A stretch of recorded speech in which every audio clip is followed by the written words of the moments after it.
a very redundant day for the president today. We've been reporting all week about the troop pullout in Afghanistan. CENTCOM saying we're already about 90% out of that country. The plan has been in place for months, but the Biden White House decided to hold a news conference to remind the country of all this. Perhaps they see it as good politics, assuming it's a generally positive move that most people support, and that's likely the truth. But it's also a very tricky decision. It's a very tricky situation, and with any tricky decision comes tough questions. And we all know that the president does not like tough questions. Do you trust the Taliban, sir? Is that a serious question? It's absolutely a serious question. Do you trust the Taliban? No, I do not. Why you don't trust the Taliban? It's a silly question. Do I trust the Taliban? No. But I trust the capacity of the Afghan military, who is better trained, better equipped, and more competent in terms of conducting war. He might be the only one that trusts the Afghan military, and I'm glad he's feeling confident. Nobody else seems to be. The Taliban have been showing off their new arsenal all week. We just talked about this 48 hours ago on this show. A Taliban commander said the group had taken 70 sniper rifles, 900 guns, and 65 vehicles, including Humvees, from the Afghans. They're ransacking the country.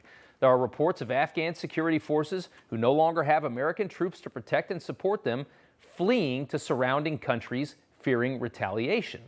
The Taliban is quickly taking control of areas the United States and the Afghan government had control of, and it seems like it was quite predictable.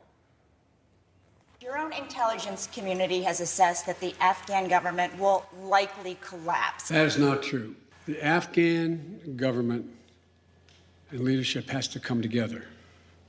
They clearly have the capacity to sustain the government in place. The question is, will they generate the kind of cohesion to do it?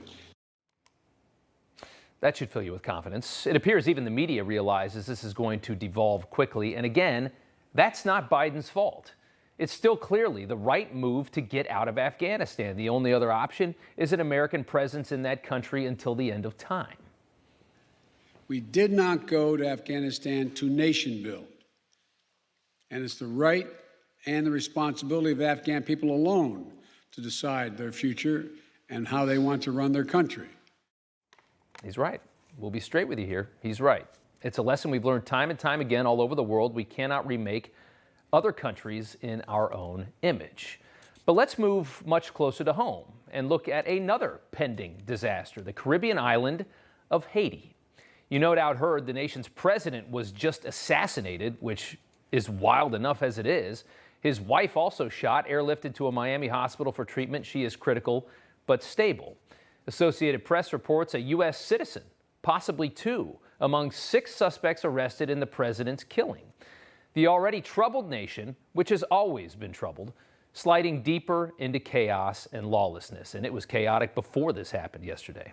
President Biden releasing this statement earlier today: "We stand ready to assist as we continue to work for a safe and secure Haiti." We'll get more into what Joe Biden really thinks about Haiti here in just a minute. But the story of Haiti is one of tragedy. Once a promising young nation, a beautiful place, the only success story of slaves who liberated themselves from their colonial rulers just to be coerced back into what was essentially debt slavery. In order to acknowledge their independence, the French, backed with 500 cannons, showed up in Haiti years ago.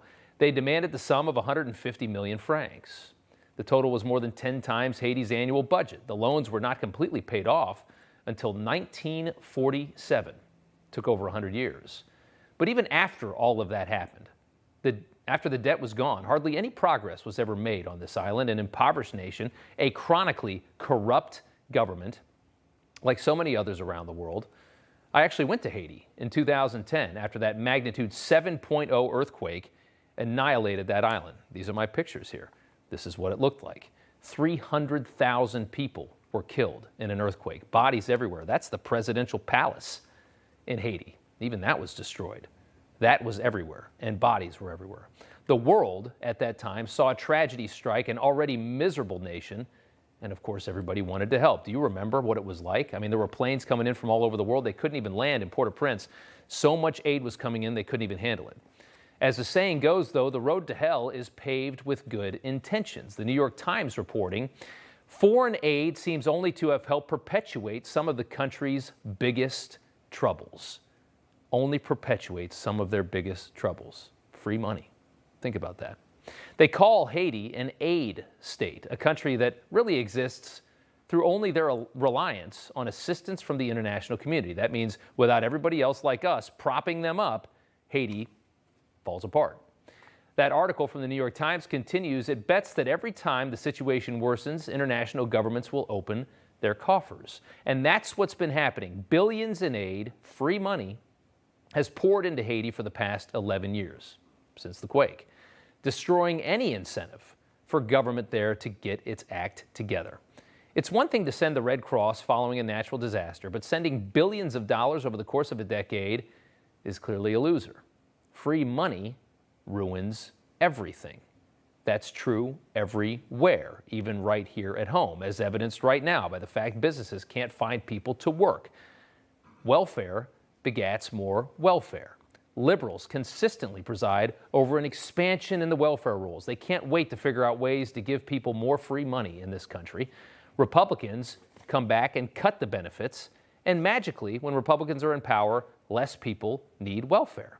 And we all know why. You take it away, people got to figure it out, and they start working again. But back to Haiti, and let's go back in time to another classic moment from our president. If Haiti, a god-awful thing to say, if Haiti just quietly sunk into the Caribbean or rose up 300 feet, it wouldn't matter a whole lot in terms of our interest. Oh, there's the real Joe Biden. He returns yet again, talking about Haiti and how they don't matter at all. Today, the White House tried to spin that old soundbite. The fact that he is now sitting as president of the United States. He issued a statement in his voice yesterday about the horrific killing of the president, and he's made clear to the administration officials that we stand ready to assist in any way they need, whether it's in the investigation or other federal assistance we can offer from here. All right, in his voice, she said there. We'll see how this administration deals with this situation in Haiti. If I had to bet, I'd expect your tax dollars to be shoveled across the Caribbean once again, just like it has been for decades. It'll be squandered or stolen by those in power in that country. Hey, I'm Rob Finnerty. Thanks for watching. If you enjoyed this video, please join the conversation in the comments below. Don't forget to subscribe, too.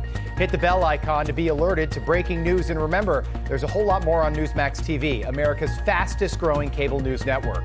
Newsmax TV, we're real news for real people.